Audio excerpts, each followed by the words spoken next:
सप्त मानस शांत हूँ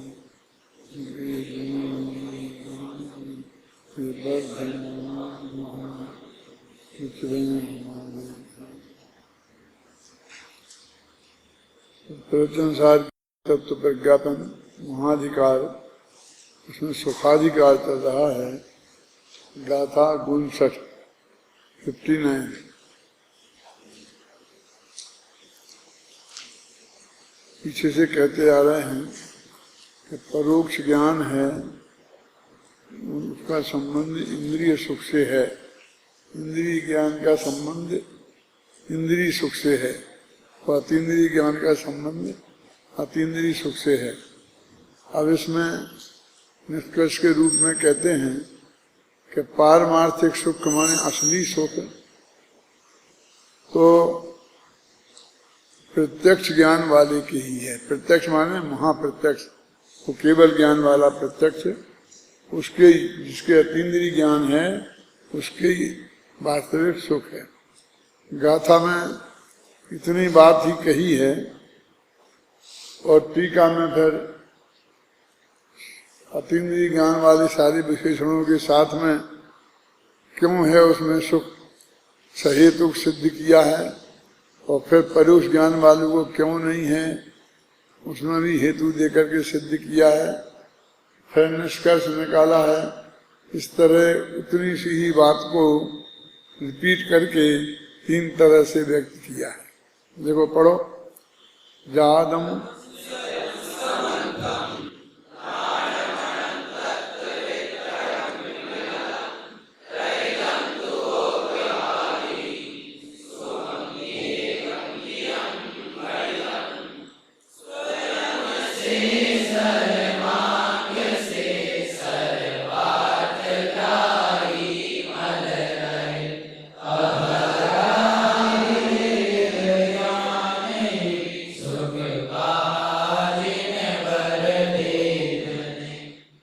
स्वयं से उत्पन्न हुआ, सर्वांग से हुआ।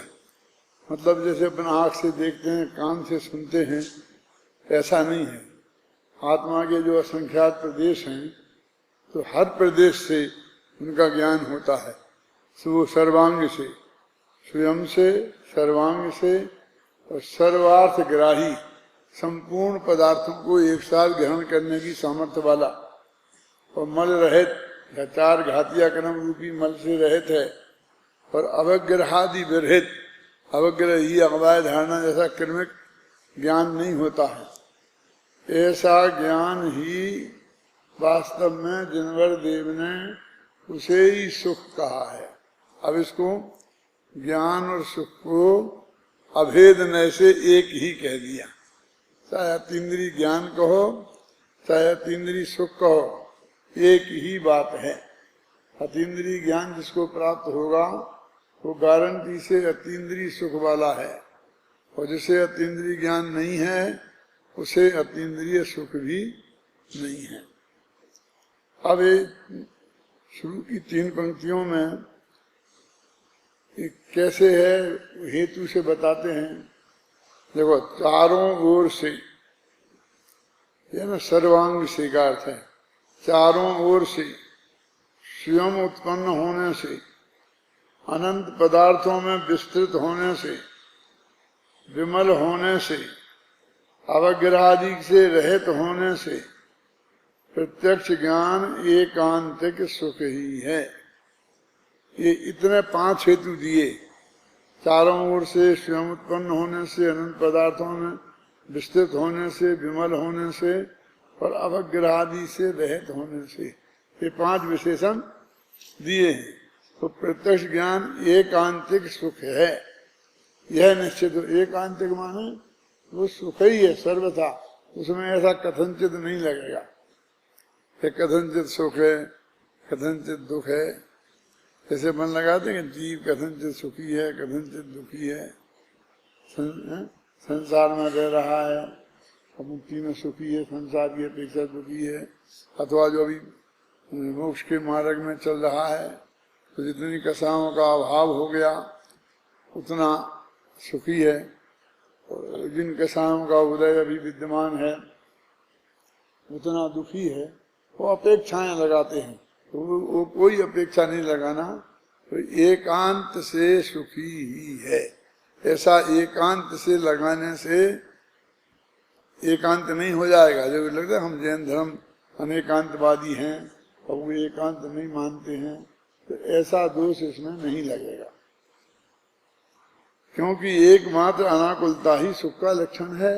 सुख का लक्षण अनाकुलता है। ये तो अपने छड़ला से शुरू हुआ था, तो बराबर हर शास्त्र में आता ही जाता है ना, है?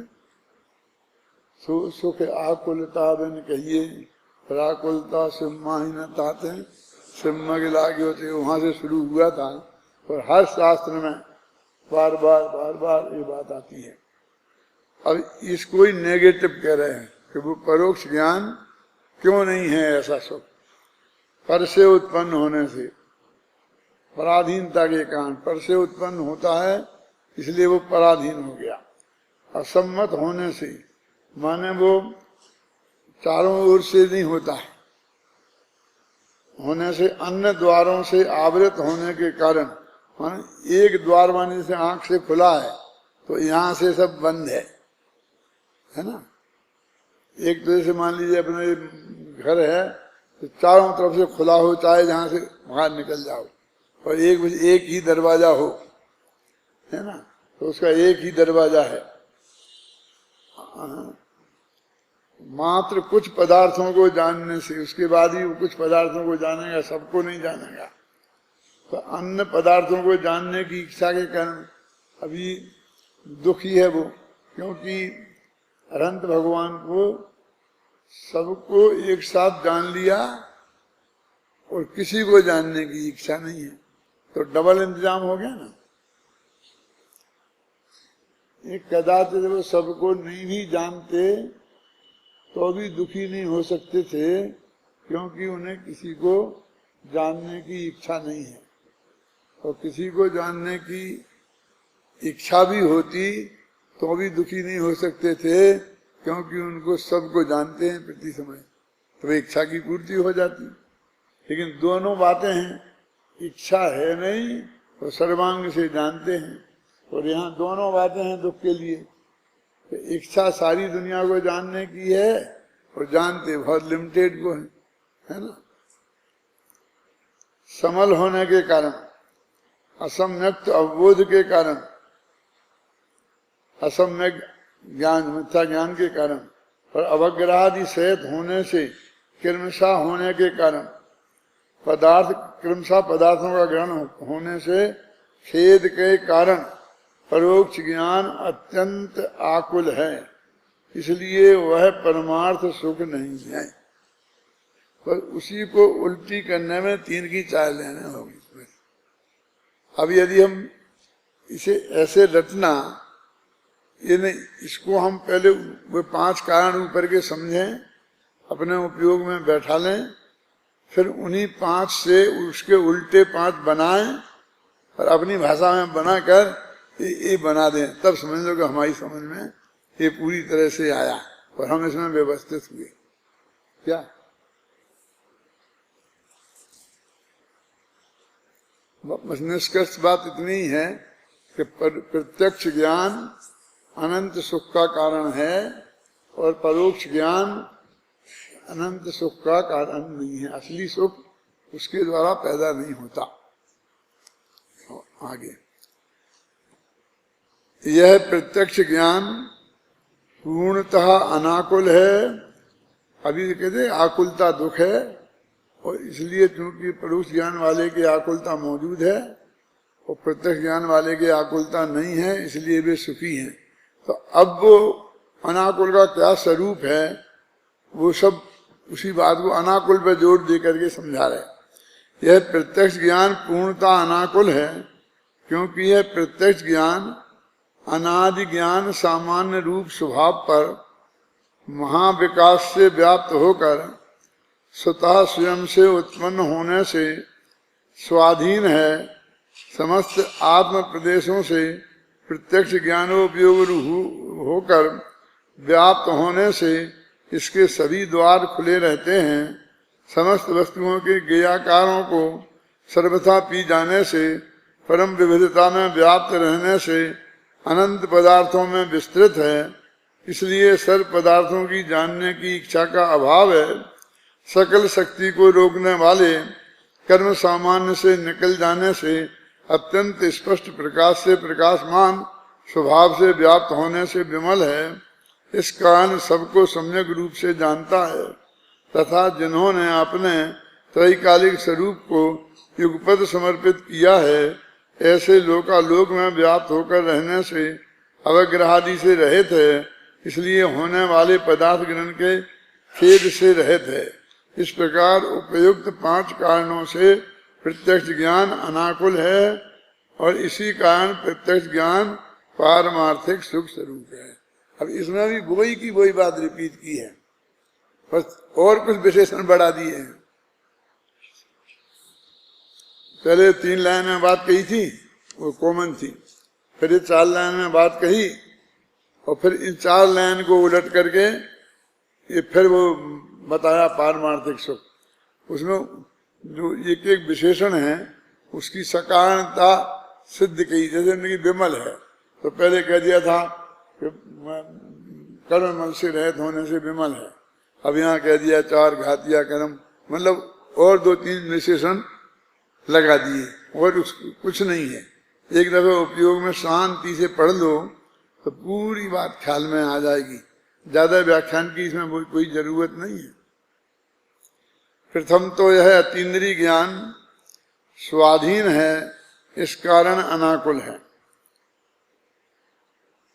दूसरे उसके जानने के संपूर्ण द्वार खुले हैं, इस कारण अनाकुल है।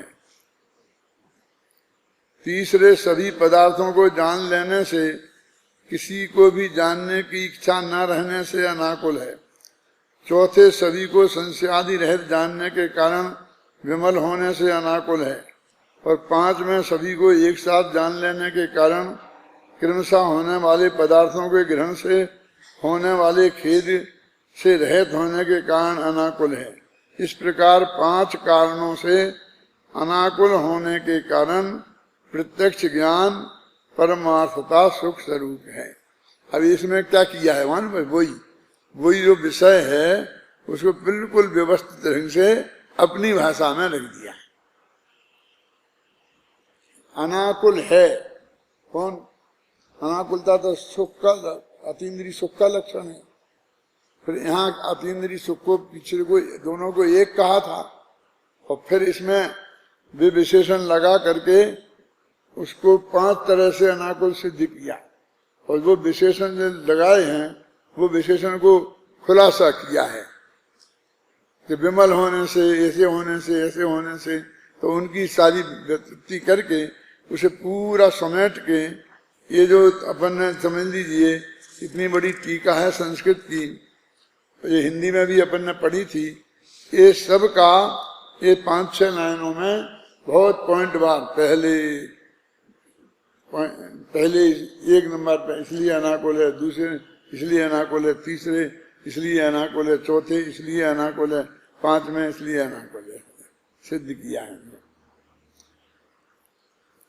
इसके विरुद्ध परोक्ष ज्ञान पराधीन होने से आकुलतामय है, अन्य द्वारों से अवरुद्ध होने के कारण आकुलतामय है, पूर्ण ज्ञान न होने से शेष पदार्थों को जानने की इच्छा के कारण आकुलित है, समल होने से संसादि के कारण आकुलित है और वग्रहादि पूर्वक जानने से कारण क्रमशः जानने के खेद से आकुलित है।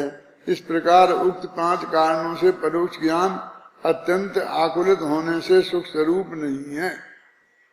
इस प्रकार यह निश्चित हुआ कि अतीन्द्रिय प्रत्यक्ष ज्ञान अर्थात केवल ज्ञान अतीन्द्रिय सुख स्वरूप होने से उपादेय है और इंद्रिय ज्ञान रूप परोक्ष ज्ञान सुख स्वरूप नहीं होने से है। फिर इसे रिपीट कर दिया, क्या है, क्या अर्थ करें बोले इसका? पढ़ो शांति से तो 3 दफे में तो याद हो जाए, 3 दफे रिपीट हो गए, वही बात आ गई।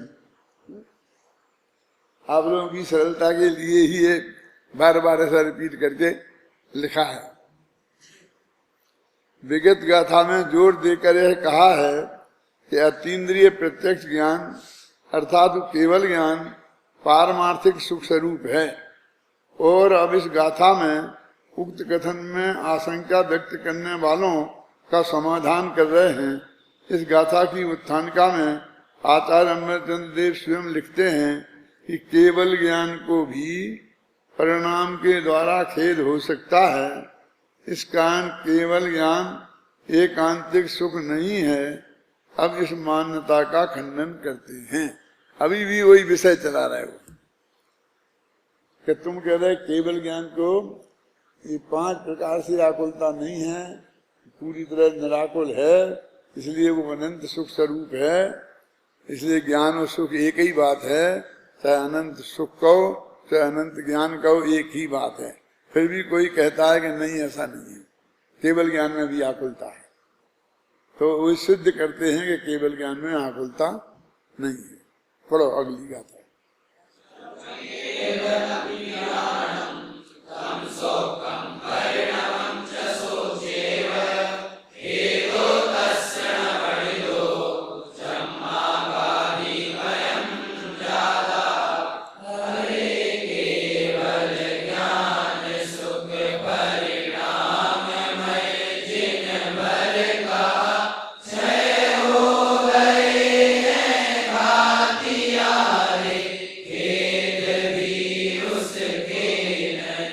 क्या कहा? 2 बातें कह दी। तो भगवान ने ये बात कही है कि केवल ज्ञान के रंच मात्र भी आकुलता नहीं है, वो पूरा सुख है। और आकुलता के उत्पादक जो अंतरंग निमित्त है ना, घातिया कर्म, विचारों कर्म घातिया कर्म का अभाव हो गया है। इस कारण कोई भी आकुलता का कारण वहां विद्यमान नहीं रहा। वास्तव में हम इन दोनों बातों के लिए आगम पर आधारित हैं। कौन? घातिया कर्म का अभाव हो गया है और अनंत भगवान ने कहा है। यानी ये दोनों हेतु दिए ना इस गाथा में। कौन से हेतु हैं? आगमाश्रित, माने ये दोनों बातें हमने आगम से जानी है। यदि हम आगम को नहीं मानते हैं तो दोनों हेतु साबित नहीं होते हैं। इसलिए उन्होंने निष्कर्ष के रूप में कह दिया तो केवल ज्ञान होने के बाद तुम बिल्कुल भी कल्पना मत करो कि उन्हें रंच मात्र भी दुख होगा, क्योंकि भगवान ने ये कहा है कि केवल ज्ञान के साथ जो सुख होता है उसमें रंच मात्र दुख नहीं होता।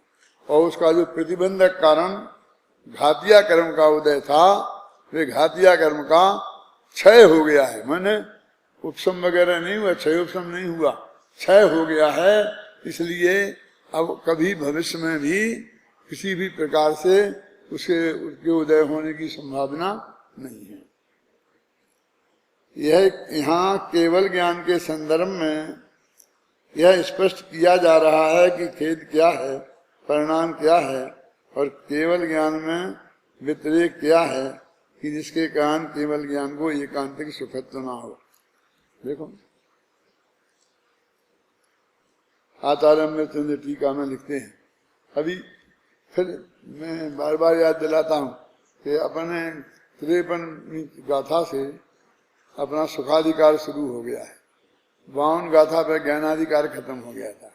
अपन 60वीं गाथा पे आ गए हैं और बिल्कुल ज्ञान की ही चर्चा चल रही है। क्यों?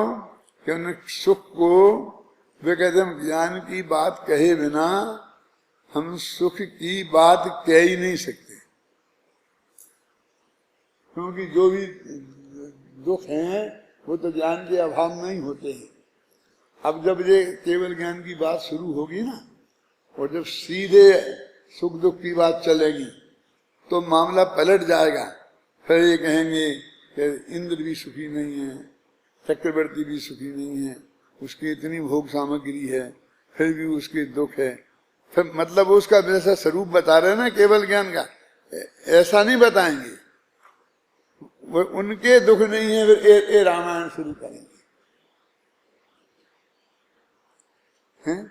और जिसे हम सुख कहते हैं ना, वो भी आपने पाठ में तो बोली थी,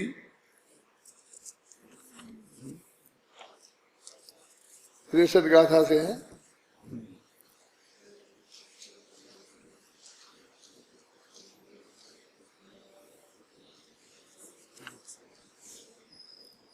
नरपति सुरपति असुरपति इंद्रिय विषय दबदाह से पीड़ित रहें सह सके ना। जो विषय सुख में लीन हैं वे हैं स्वाभाविक दुखी जन, दुख के बिना इस विषय में व्यापार हो सकता है। मतलब ये जो असली ज्ञान से छुट्टी मिली तो जो सुख की चर्चा हुई तो वह संसार में सुख नहीं है, तो ये कहना शुरू कर दिया। मानो सुख को अकेले सुख के रूप में परिभाषित नहीं किया। अकेला अनाकुलता रूप सुख है, और वो आकुलता काय के कारण होती है, हम नहीं जानते हैं, कम जानते हैं, ज्ञान में बाधा हो, जानने की इच्छा हो और नहीं जाने, इच्छा हो तो इच्छा भी नहीं रही, ये जानने का भी पूरा हो गया, तो अब कोई कारण दुख का रह नहीं जाता है। तो इसलिए वो सब ज्ञान के ही माध्यम से वो बात समझाते रहे। अभी 60वीं गाथा चला रहा है। यहाँ केवल ज्ञान के संदर्भ में यह स्पष्ट किया जा रहा है कि खेद क्या है, परिणाम क्या है। वो कहते हैं वे रंच मात्र भी खेद नहीं है, तो खेद का स्वरूप बताओ, परिणाम का स्वरूप बताओ। केवल ज्ञान और सुख में व्यतिरेक क्या है, मान भेद क्या है, अंतर क्या है, उल्टापन क्या है, जिसके कारण केवल ज्ञान को एकांतिक सुखत्व ना हो। वे कहते ये तुम बताओ कोई कारण। हम बता रहे कि ये कारण है जिसकी वजह से वो सुखी है। अब कोई दुख का कारण होना चाहिए ना। यदि किसी प्रकार का कोई खेद हो तो वे दुखी होंगे, यदि उनमें व्यतिरेक हो सुख से तो भी दुखी होंगे। अब जो प्रश्न उठाए थे ना पीछे, उन सब के उत्तर दे रहे हैं। प्रथम तो खेद के आयतन घाती कर्म है, बस वही बात है, घातिया कर्मों का अभाव हो गया है। खेद क्यों होता था? क्योंकि घातिया कर्म। खेद के आयतन माने घर, घाती कर्म है, केवल परिणाम नहीं, केवल अपने भाव नहीं। घाती कर्म महामोह के उत्पादक होने से धतूरे की भांति अतत में तत्बुद्धि धारण करा के आत्मा को गेय पदार्थों के प्रति प्रणमन कराते हैं, माने गेयार्थ प्रणमन कराते हैं। वो पीछे आया था ना गेयार्थ प्रणमन, एक ज्ञप्ति क्रिया रूप प्रणमन और एक गेयार्थ प्रणमन। तो गेयार्थ प्रणमन वाले को खेद होता है, तो ज्ञप्ति क्रिया वाले को खेद नहीं होता है। तो वो कहते हैं क्या करते हैं कि घातिया कर्म जो हैं वो महामोह के उत्पादक हैं। तो महामोह के उत्पादक हैं मतलब वही ने 3 घातिया पर तो ध्यान नहीं दिया। मोहिनी कर्म रूप जो घातिया है वो महामोह का उत्पादक होने से, और वे क्या कराते हैं, वे महामोह कौन सा मोह है? क्यों क्यों है दर्शन मोह है? मैं सुनता नहीं, और धीरे से बोले चलेगा। हाँ देखो देखो देखो उसमें देखो। हाँ तत्व में अतत बुद्धि कहलाते हैं। जो वह है उसमें ये नहीं है, मान लो जो शरीर है वो तत्व, उसमें अतत बुद्धि के मैं नहीं, जो आत्मा है वो मैं नहीं हूँ, शरीर में हूँ, ऐसे तत्व में अतत बुद्धि कराते हैं, है ना, देखा ना। धारण करा के आत्मा को गेय पदार्थों के प्रति प्रणमन कराते हैं, माने गेय पदार्थों को जानने के लिए प्रेरित करते हैं, गेयास प्रणमन कराते हैं। मान लो वो मोह नहीं होता और उन्हें गेयों को जानने की इच्छा नहीं होती, इच्छा तो मान वही मोह है ना, तो नहीं जानते, क्या फर्क पड़ता है। लेकिन उन्हें जानने की इच्छा है और जान नहीं रहे हैं तो डबल डबल है ना, ये वो अनंत दुख कराते हैं। खेद का कारण क्या है ना। तो घातिया कर्म के उदय से जो मोह में इसके कारण इच्छा है और उतना ज्ञान का विकास हुआ नहीं है, इस कारण वे घाती कर्म प्रत्येक पदार्थ के प्रति परिणमित होकर थकने वाले आत्मा के लिए खेद के कारण होते हैं। घाती कर्मों का अभाव होने से केवल ज्ञान में खेद कहाँ से होगा। तो क्या कह रहे हैं कि वो सब पदार्थों को जानने की इच्छा अनंत वीर है नहीं, तो इसको जानते फिर इसको जानते फिर इसको जानते, अब इसकी इच्छा पूर्ति करने के लिए सबकी तरफ दौड़ते हैं। टोडरमल जी की भाषा में कहें तो झपट्टा मारते हैं, है ना। सबको जानने की इच्छा है और उतना शक्ति है नहीं, तो इसलिए वो खेद उत्पन्न होता है। घाती कर्मों का अभाव होने से केवल ज्ञान में खेद कहाँ से होगा, इसलिए 6 उपशम ज्ञान वालों को खेद होता है। देखो अपन लोग हैं ना, घंटा 2 घंटा पढ़ते रहते हैं, थक जाते हैं कि नहीं थक जाते? क्यों थक जाते हैं? क्यों? जानने की इच्छा है। और जो भी ज्ञानावरणी कर्म का वीर अंतराय कर्म का उदय है, तो शक्ति एक लिमिटेड है, अकेली यही शक्ति नहीं, आत्मा की शक्ति तो है ही, और साथ में आंख की भी, हर एक चीज की मर्यादाएं तो है ना, सीमित। हमारे काम करने की भी कहते हैं ना कि मर्यादा तो है ना, उसके बाद में उसे आराम चाहिए, तो वो खेद होगा। ज्ञान तो अनंत को जानने का इच्छा है, सबको जानने का है, एक साथ जानने की इच्छा है, और निरंतर जानते रहने की इच्छा है। लेकिन ये अनंत वीर की कमी के कारण, दर्शन मोह के कारण ये संभव नहीं है। देखो एक उदाहरण दिया जे, इसमें उदाहरण यह धतूरे की भांति है, दूसरे चित्रित दीवार की भांति त्रिकालवर्ती समस्त पदार्थों के गेयाकार रूप अनंत स्वरूप स्वयं परिणमित होने से केवल ज्ञान स्वयं ही परिणाम है। इस कारण अन्य परिणाम कहाँ से है कि जिसके खेद की उत्पत्ति हो। वो कहते हैं, उदाहरण दिया था कि दीवार पर एक चित्र बना है और उसमें 24 ही बनी है, जिसमें भूतकाल के तीर्थंकर भी बने हैं, भविष्यकाल के भी बने हैं और वर्तमान के भी बने हैं, तो उनको सीधा एक साथ डायरेक्ट जान लेता है ना। ऐसा ज्ञान त्रिकाल के सारे पदार्थों को एक साथ जान लेने का के रूप परिणमित हो जाता है, तो उसको एक एक को जानने रूप परिणमित होने की आकुलता नहीं होती है। प्रथम, दूसरा, फिर तीसरा, 8 नंबर है। तो रमन जी यदि ये लिखते तो कैसे लिखते बताओ? इन तीनों का लिखते।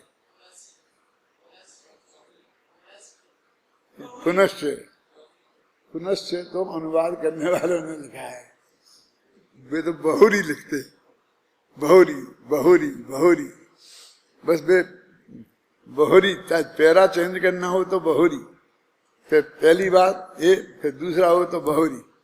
ये जो बहुरी का पुनश्च अनुवाद जो उन्होंने खड़ी बोली में किया ना, उनने किया है। मैंने एक दफे वहां करके बताया था गुरुदेव के सामने कि इसका अनुवाद ऐसा होना चाहिए। कैसा?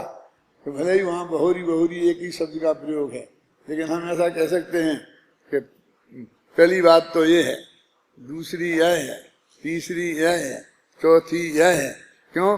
कि वो 4 कारण दे रहे हैं, और 4 कारण दे रहे हैं, एक कारण की बात खत्म करते हैं, फिर दूसरा कारण देते हैं, तो बहुरी से उनको पैरा चेंज करना हो तो भी बहुरी का उपयोग करते थे, हर काम के लिए पैरा, और एक विशेष शब्द का बहुत प्रयोग करते थे। वो पर्याय के अर्थ में करते थे, और फिर प्रदेशों की अपेक्षा विशेष, पर्याय की अपेक्षा विशेष, गुण भेद की अपेक्षा विशेष, ये सब इनमें सब विशेष हैं तो है ना। वो जैसे असंख्य प्रदेश की आत्मा सामान्य है और असंख्य प्रदेश विशेष है, अनंत गुणात्मक आत्मा सामान्य है और अनंत गुण विशेष है, अनंत अनंत पर्याय का अखंड आत्मा सामान्य है और एक एक पर्याय विशेष है। ऐसा तो द्रव्य गुण पर्याय सब के लिए वो विशेष शब्द का प्रयोग करते थे भेद के अर्थ में। तीसरे, वह केवल ज्ञान समस्त स्वभाव प्रतिघात के अभाव के कारण, अब स्वभाव के प्रतिघात के कारण घातिया कर्म थे। पहले बताया ना कभी मैंने कि अघातिया कर्म तो सब संयोगों में निमित्त होते हैं, वे आत्मा के स्वभाव का घात नहीं करते हैं, है ना।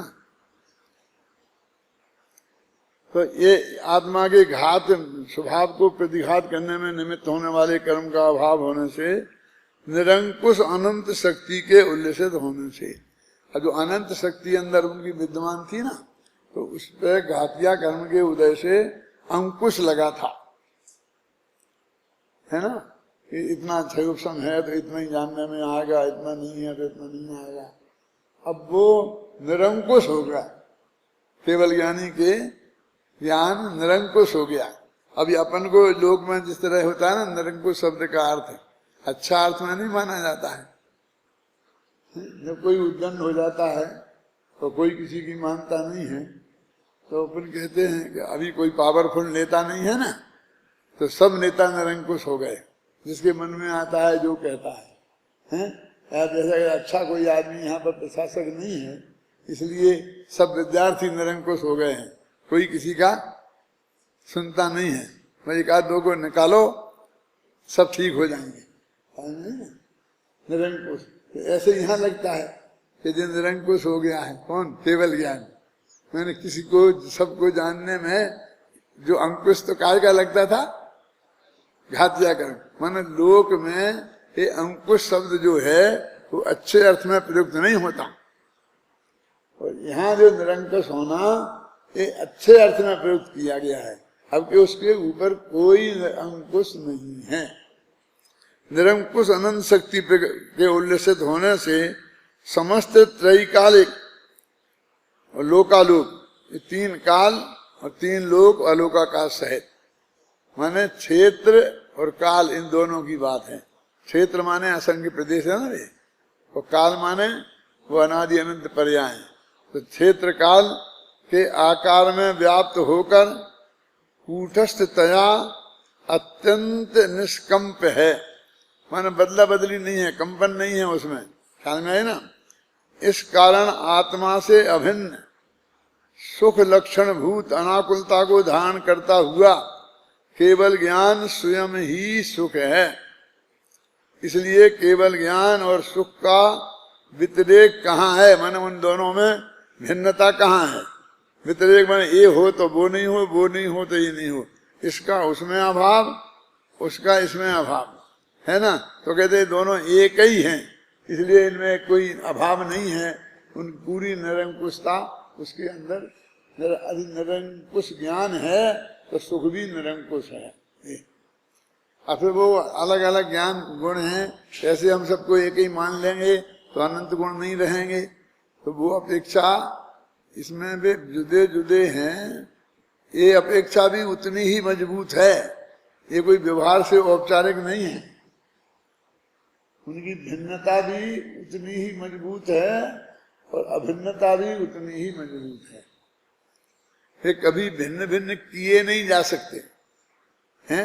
जैसे एक ही आत्मा में दोनों है ना, तो दोनों का आश्रयभूत आत्मा एक ही द्रव्य है, इसलिए उन्हें कभी भिन्न भिन्न किया नहीं जा सकता। जो असंख्य प्रदेश ज्ञान गुण के हैं, जिन असंख्य प्रदेशों में ज्ञान गुण रहता है, उन्हीं असंख्य प्रदेशों में सुख गुण रहता है। इसलिए वो बिल्कुल अभेद, अभेद भी बहुत मजबूत है और दोनों का स्वभाव अलग अलग है, इसलिए भिन्नता भी उतनी ही मजबूत है। माने ये औपचारिक नहीं है। यदि कुंद कुंद की भाषा में कहें तो एक घी के घड़े जैसा मामला नहीं है। और राजा में, नगर में राजा निकला, और राजा तो अकेला है, सेना सहित निकला। तो जो उदाहरण व्यवहार नए के लिए दिए हैं कुंद कुंद ने, वे कोई उदाहरण यहाँ लागू नहीं होंगे। फिर भी भेद को व्यवहार तो कहेंगे, लेकिन वो गुण भेद है, बस वही आया ना। ज्ञान है, दर्शन है, चारित्र है, तो माने ये सद्भूत वाला व्यवहार आएगा लागू, वो असद्भूत वाला घी के घड़े वाला व्यवहार यहाँ नहीं लागू होगा। तीसरे हो गया। इसलिए यह सर्वथा अनुमोदन करने योग्य है कि केवल ज्ञान एकांतिक सुख है। माने पक्का निर्णय कर लो, अंदर से पक्की अनुमोदना करो तो केवल ज्ञान एकमात्र सच्चा सुख है और दूसरी जगह सुख नहीं है। देखो, ज्ञान का तो स्वरूप बताया बहुत विस्तार से, जानना बहुत जरूरी भी है, उसके प्रति हमारी आस्था जागृत हो इसके लिए भी जानना बहुत जरूरी है, क्योंकि सारे जगत की व्यवस्था उसी पर वो करता नहीं है, लेकिन जानता तो वो ही है ना।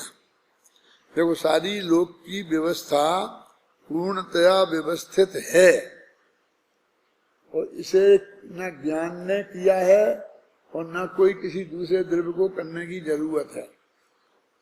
लेकिन जानने की जरूरत केवल ज्ञानी तो जानता ही है, उनको तो है ही, लेकिन अपन को भी जानना बहुत जरूरी है।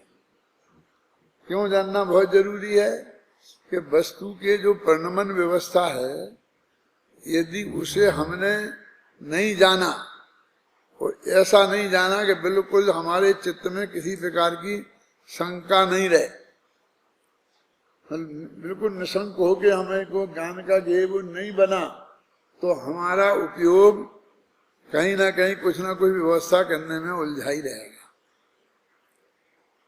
क्या वो ठीक है, शास्त्र में लिखी है और सारी दुनिया सब व्यवस्थित ही है, बरसात समय पे ही होगी, सूरज सुबह 6 बजे उगता है तो उग जाएगा, हमें चिंता करने की जरूरत नहीं है।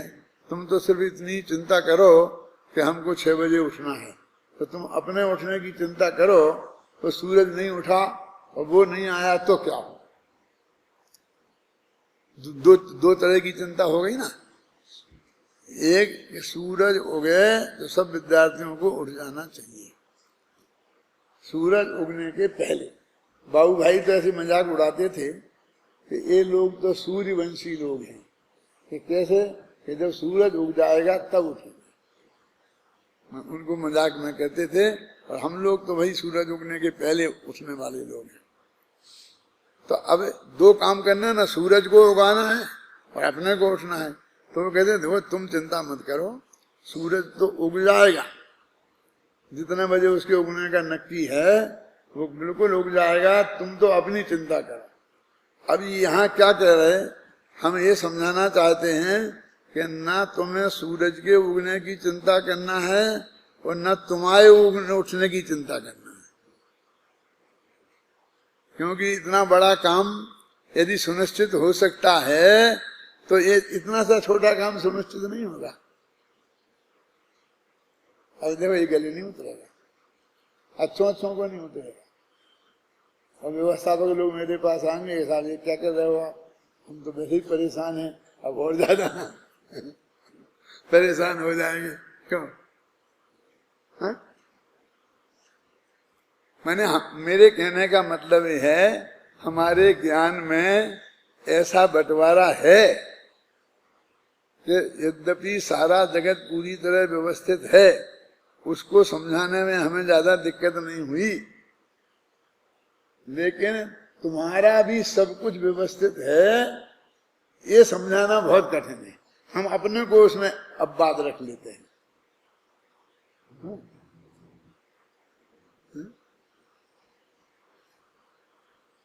जैसे कि आप अपना निमित्त बताते हैं ना, प्रेरणा स्रोत के नाम से हमें उसने प्रेरणा दी, तो तुमको ऐसा अच्छा लगता है कि हम यहाँ आ गए तो अच्छा हुआ, हमें कोई एक चीज समझने को सुनने को मिल गई जो हमें जीवन में नहीं मिलती, तभी तो आप उनको याद करते हो ना।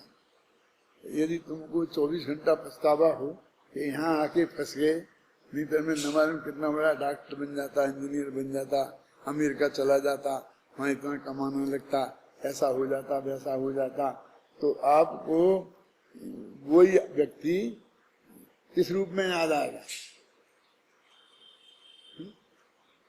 तो ऐसा मत समझो कि उसने प्रेरणा दी तो वो तुम्हारा प्रेरणा स्रोत होगा। वो तो तुमको यदि ये काम अच्छा लगा तो वो तुम्हें वो प्रेरणा देने वाले की महिमा आएगी, नहीं तो हमको उलझाने वाला, फंसाने वाला वो ऐसा कहेगा कि इनके एजेंट सारे देश में फैले हुए हैं, इनको ही पता नहीं है, शांति जी को पता नहीं है कौन कौन किस किस को प्रेरणा दे दे के यहाँ भेजता है।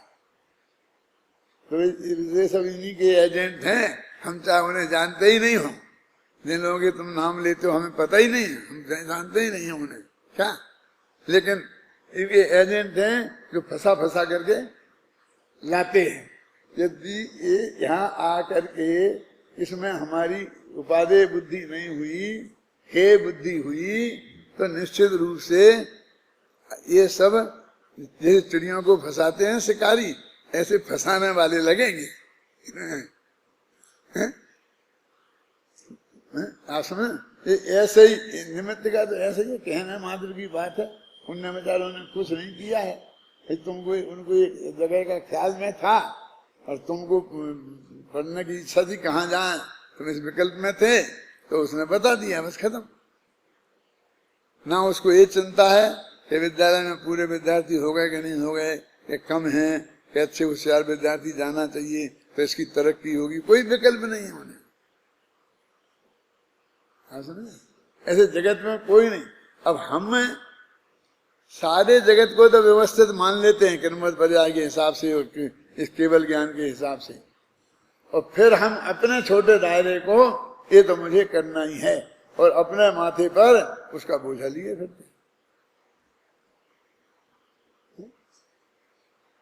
अपने माथे पर उसका बोझा हम लिए फिरते हैं।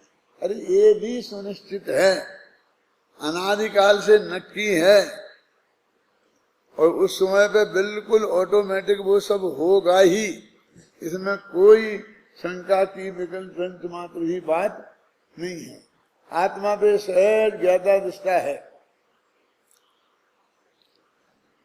मैं आज वो लड़के ने बोला ना समाधि पे, मैं सुन रहा था, अच्छा बोल रहा था, फ्लो में अच्छे बोल रहा था, लेकिन मुझे एक विकल्प आया कि तुम लोग समाधि पर बोलोगे तो मेरी समझ में कम से कम इतना तो आ ही जाएगा कि तुम लोगों में ने कितना ग्रास्प किया है। जो मैं समाधि के बारे में कहता रहा हूँ और लिखा है, तो उसमें से तुमने कितना ग्रास्प किया है? कितनी बात सही रूप में पकड़ी है और कितनी बात को हमने सही रूप में नहीं पकड़ पाया है, ये बात तो ख्याल में आई जाएगी। तो इसलिए मेरे को सुनना चाहिए, ऐसा विकल्प मेरे को आया सुनकर जी क्या। और यदि आप लोगों ने 75% भी पकड़ लिया हो, ऐसा मुझे अनुभव होगा, तो मुझे बहुत खुशी होगी। कभी जो सवाल इसका नहीं है कि तुम्हारी श्रद्धा में कितना स्वीकृत हुआ और कितना नहीं हुआ। क्षयोपशम ज्ञान में तो आया क्या नहीं, अभी तुम यहाँ पढ़ने आए हो, क्षयोपशम ज्ञान में डालने के लिए आए हो। ये क्रमबद्ध पर्याय तुम मान लो, इसके लिए नहीं हम तुम्हें सिर्फ पढ़ा रहे, तुम्हारी समझ में आ जाए कि हम क्या कह रहे हैं, इसके लिए पढ़ा रहे। फिर मानना में तुम पूरे आजाद हो, माने हमारी कोई पराधीनता नहीं है। यदि है तो तुम्हारे संसार कितना बाकी है उस पर निर्भर करता है। गुरुदेव श्री ने ऐसा लिखा है कि जिसका संसार समुद्र का किनारा निकट नहीं आया होगा, उसको ये क्रमबद्ध पर्याय समझ में नहीं आएगी, समझ में भी आ जाएगी तो स्वीकृत नहीं होगी। तो वो तो उस पर निर्भर करता है ना। इस प्रवचन सार में भी 79वीं गाथा, 79वीं गाथा में की टीका में ऐसा लिखा है कि जिनके संसार समुद्र का किनारा अत्यंत निकट आ गया, निकालो 79।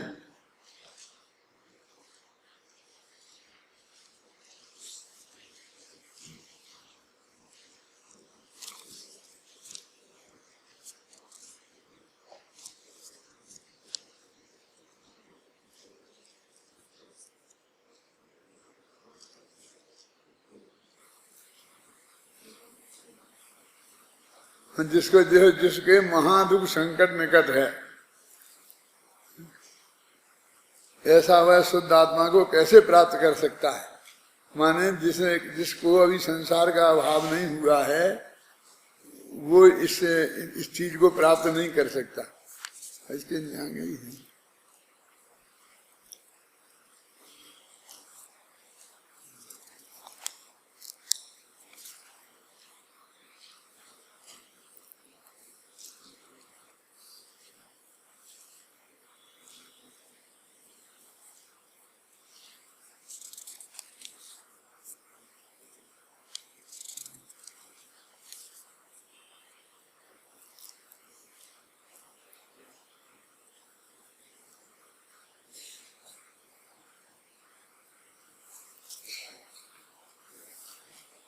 महादुख संकट निकट है लिखा ना वो महादुख संकट क्या है? निगोद।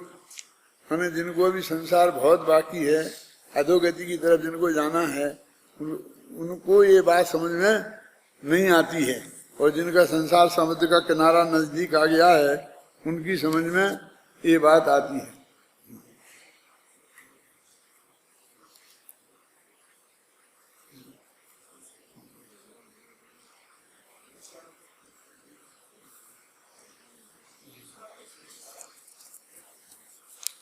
अपन क्या खोज रहे हैं?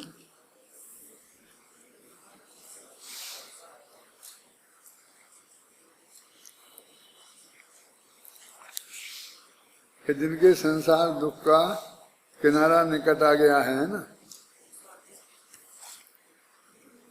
आ जाएगा, यहीं आ जाएगा अपन जब पढ़ाएंगे पढ़ाते वक्त कि ये महादुख संकट निकट है मन निगुद की बात, और फिर जिनके संसार दुख का किनारा निकट आ गया है उनकी ये समझ में आएगी। जैसे अपन ये बोलते हैं ना कि ये सम्मा दर्शन हो जाएगा छायक तो वो 4 भव में इतने भव में मोक्ष चला जाएगा, यदि ऐसा हो जाएगा तो इतने भव में मोक्ष चला जाएगा, फिर समाधि हो जाएगी तो इतने भव में मोक्ष चला जाएगा। वो ऐसा ही है, ऐसा ये है कि जिसको एक दफे ये बात पूरी तरह से सही रूप में समझ में आ जाएगी तो अधिक काल तक संसार में नहीं रहता है, और वो बराबर तर्क और युक्ति से सिद्ध होता है, क्योंकि वो द्वारा लौट के निगोद में उधर जाने वाला नहीं है, और मनुष्य के तो 8 ही भव मिलते हैं ना। हैं क्या बोल रहे? क्या जी?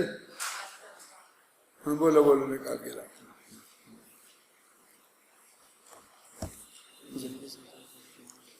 हाँ, जिनके संसार समुद्र का किनारा अति निकट है, जिनमें साथी से विवेक ज्योति प्रकट हुई है ना, तो जिनके संसार समुद्र का किनारा अति निकट है उनको ये बात समझ में आएगी। ये पक्की बात समझना, ये भी एक बहुत बड़ा कारण है, वो काल लब्धि वाला कारण है ना।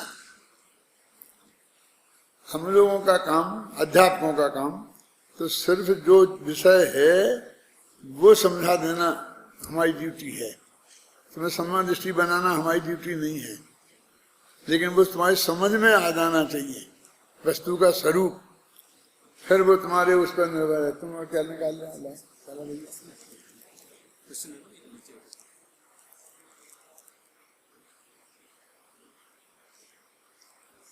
जिसका अनंत संसार शेष होगा वह तो भड़केगा ही। हमने तो किसी को भड़काने के लिए कुछ नहीं लिखा, जो कुछ भी लिखा है समझाने के भाव से ही लिखा है। फिर हमने किसी को नामोल्लेख तो नहीं किया, फिर भी कोई अपने माथे पर ले ले तो हम क्या कर सकते हैं। अब छोड़ो भी इस बात को, इस चर्चा में अधिक समय लगाना अभीष्ट नहीं है। ये ऊपर प्रश्न था ना, यदि ऐसा है तो आपने इतना क्यों लिखा, विकल्प आया तो लिख दिया। जो यही कहा वो अगर उनके मोह सेना का मतलब वही प्रसंग है, बात वही की वही है जो कहना चाहते हैं। सब अपने अपने दिमाग की ढूंढ के लाते हैं, सब इस रुचि वाले हैं इसलिए अब समझते हैं, अच्छा लक्षण है क्या। तो आप लोग समझ जाएं इस तत्व ज्ञान को, वो बात पूरी होगी। क्यों कि यदि हमारा उद्देश्य आपको सम्यक दृष्टि या सम्यक चारित्रबंध बनाना होता कि हो गए तो फिर सबको ही बनाना चाहिए। फिर हम ये नहीं कह सकते कि नहीं हमने इसको बनाया इसको नहीं बनाया। बना सकते हो तो समझाते तो सभी को ही है ना, ये तो कोई नहीं कह सकता है ना कि साहब इनने इनको अच्छा समझाया, शांति जी ने समय सार इनको अच्छा पढ़ाया। यदि अच्छा पढ़ाया है उनने तो इसका मतलब है कि वो अच्छे पढ़े हैं, रोजाना उपस्थित रहे, समय पे आए, ध्यान से सुना। तो पढ़ने में तो अच्छा बुरे का भेद हो सकता है, पढ़ाने में तो नहीं हो सकता, क्योंकि पढ़ा तो वे सबको एक साथ ही रहे है ना। इसलिए आप ऐसा पक्षपात का आरोप तो नहीं लगा सकते कि हमें पढ़ाने में कसर रखी। आपने पढ़ने में अंतर डाला है, तो पढ़ने में अंतर डाला है उसकी उपलब्धि उसके हिसाब से होगी। आपने अत्यंत रुचि पूर्वक श्रद्धा पूर्वक आपको वो स्वीकृत हुआ तत्व ज्ञान, तो आपको सम्मादर्शन भी हो सकता है। और वही बात सुन सुन करके, ये तो यहाँ की बात जाने दो, समूह शरण में भी हजारों जीव, लाखों जीव एक साथ सुनते हैं, और बहुत लिमिटेड जीवों को होता है सम्यक दर्शन। लिमिटेड जीव मोक्ष के मार्ग में होते हैं, भले ही ऐसे गिना देते हैं कि उनके तीर्थंकर काल में इतने गए, इतने गए, इतने गए, इतने ऐसे, इतने ऐसे, फिर अंत में ये भी मान देते हैं 6 महीना और 8 समय में 6 सवारी जीव ही मोक्ष जाएंगे। तो आखिर का रिजल्ट क्या निकला है? महिमा तो वैसी महिमा गिनाने ऐसा लगता है जैसे लाखों चले जाएंगे और लाखों हो गए तो सबका कल्याण हो जाएगा, ख्याल में है ना। जैसे अपने 700 निकल गए, 750 निकल गए, तो क्या हो गया है? निकल गए, यार हुआ तो कुछ नहीं, लेकिन 700 लोगों को ये तत्व ज्ञान उनके घर तक पहुंच गया ना। और उनके घर तक पहुंच गया तो उनके परिवार तक पहुंच गया। वो परिवार इस तत्व ज्ञान की श्रद्धा वाले नहीं थे, लेकिन अब 5 साल बच्चा यहाँ आके पढ़ा है, देखते रहे हैं, जाना है सब, तो जो उल्टी सीधी बातें बताई गई थी वो दिमाग में से निकल गई कि ऐसा तो कुछ नहीं है, ख्याल में आई ना। और फिर वो तत्व ज्ञान के प्रति प्रेम हो गया, तो इतने परिवार बन गए। और फिर उनके रिश्तेदारों पर भी थोड़ा बहुत असर तो पड़ता ही है, अड़ोसियों पड़ोसियों पर। तो मतलब इतने लोगों को हो गया, लेकिन फिर भी ये तो कॉमन बात है। 1, 2, 4 विद्वान भी अच्छे उच्च कोटि के निकल जाएं तो वे फिर इतनी बड़ी कर क्रांति खड़ी कर सकते हैं, समझे ना। एक ही वैसा निकल जाए कांजी स्वामी जैसा, तो फिर वो कमाल करके बता सकता है। मेरा मतलब समझे कि नहीं समझे? इतने की जरूरत नहीं है। एक बात सुना के खत्म करता हूं। गांधी जी वहां गए बनारस विश्वविद्यालय में, उन्हें खोल दिया था मदन मोहन मालवीय ने, सारे जागीरदारों से पत्र लिख लिख करके, स्टेट के राजाओं को चिट्ठियां लिख लिख करके, पैसा इकट्ठी करके हिंदू विश्वविद्यालय खोल दिया था। और मुस्लिम विश्वविद्यालय फिर अलीगढ़ में, उन्हीं की टक्कर में वो ये कौन से थे, एक मुसलमान बहुत बड़े संत थे, वो उनने खोल दिया था। तो उनने पूछा गांधी जी ने मदन मोहन मालवीय से कि आपने कितने विद्वान निकाल दिए? 10-20 साल हो गए थे उस विद्यालय को चले। कौन? बनारस हिंदू यूनिवर्सिटी की बात कर रहा हूं मैं। तो उनने बहुत सोचा, शांति से उंगलियों पर गिना, आध घंटे में जवाब दिया कि 3। तो गांधी जी उछल पड़े कि 3 निकाल दिए, गजब हो गया। जबकि वहां पर हजारों विद्यार्थी डिग्रियां लेकर, मतलब पोस्ट ग्रेजुएट होकर, पीएचडी होके निकल गए थे, लेकिन उन्होंने 3 ही बताए कि जिसमें महात्मा गांधी, जवाहरलाल नेहरू जैसे इन लोगों जैसे बड़े लोगों का नाम था। ख्याल में आई ना? हमने इन्हें कहा इन 3 तो बहुत होते हैं। तो यदि ये सारी जिंदगी यहाँ महाविद्यालय अपना चला और एक भी निकल गया, तो वो फिर वो बीज पैदा बचा रहा ना, और फिर वो इतना खड़ा कर देगा, है? इसलिए कोई तीर्थंकर जैसे थोड़े हजारों पैदा होते हैं, वो तो रेयर ही होंगे, मेरे समझ गए ना। लेकिन ये 700 के 700 में जो क्वालिटी है, ऐसी कहीं होती नहीं है, समझे ना। अब देखो बदल बदल के आप लोग विद्यार्थी लोग बोलते हैं, जितनी रेगुलर उपस्थिति मेरी रहती है सुनने में, यदि मेरे को भी गिने तो पुरस्कार मुझे मिलना चाहिए, हमने नहीं देखा होगा, है क्या? मैं जितना सुनता हूं उतना शायद ही कोई सुनता होगा। इसलिए सुनता हूं कि मैं देख देख के खुश होता हूं, और मेरा विषय भी रिपीट होता है। क्या जब वहां से यहाँ आता हूँ शांति जी ना, तो इतना समय वो विद्यार्थी का भोजन होते होते मैं आना पड़े तो वो निकल जाएगा विषय मेरा। मैं इतना भी नहीं छोड़ता हूँ, जब वो खत्म कर देता है तब मैं वहां से निकलता हूँ। रेगुलर यदि आप रहेंगे, ऐसा होगा तो बहुत बड़ा काम हो सकता है इस जगत में। होगा तो उतना ही, मेरे कहने का मतलब जितना होना है 6 महीना और 8 महीने से आप